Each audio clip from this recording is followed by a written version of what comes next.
back in ordinary time, we're taking an orderly march through now the Gospel of St. Matthew. And the context is Jesus continuing the Sermon on the Mount. And he tells his disciples, you have heard it said, but what I say to you.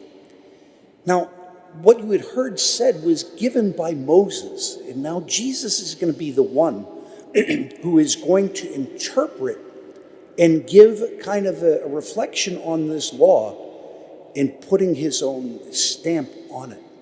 He said, you've heard an eye for an eye and a tooth for a tooth. And this was probably to keep things from spiraling into, just utter chaos.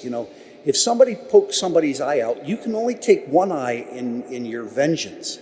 Somebody knocks out one tooth, you can only knock out one of their teeth. There's going to be a limit to the amount of violence that society and the religious leaders would put up with.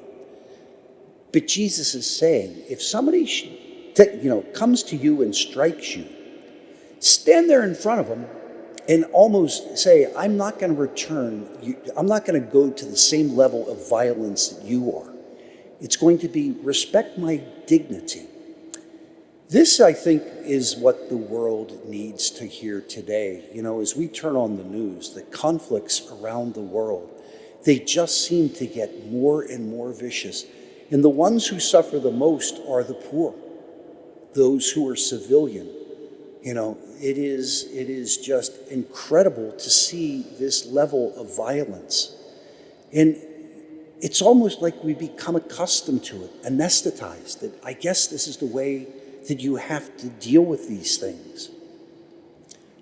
But then we have people who seek nonviolence as a response to oppression, nonviolence in response to war and aggression. This is the kingdom and its values being presented in a world that desires other things. You think of the great prophets of nonviolence and how they have made such an impact. Gandhi, Martin Luther King. They refused to enter into this cycle of violence and vengeance. They stood for other principles. The principles that we receive from the preaching and message and example of Jesus is indeed nonviolence. It is forgiveness. It is service going beyond our own selfish interests. How do we embrace that? How do we recognize it as a value more important than violence and possession and power?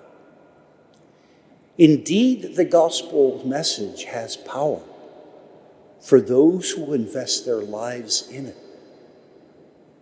Through our participation in this Eucharist, through our listening deeply to the gospel message, may indeed we be people who show another way, the values of the kingdom of God.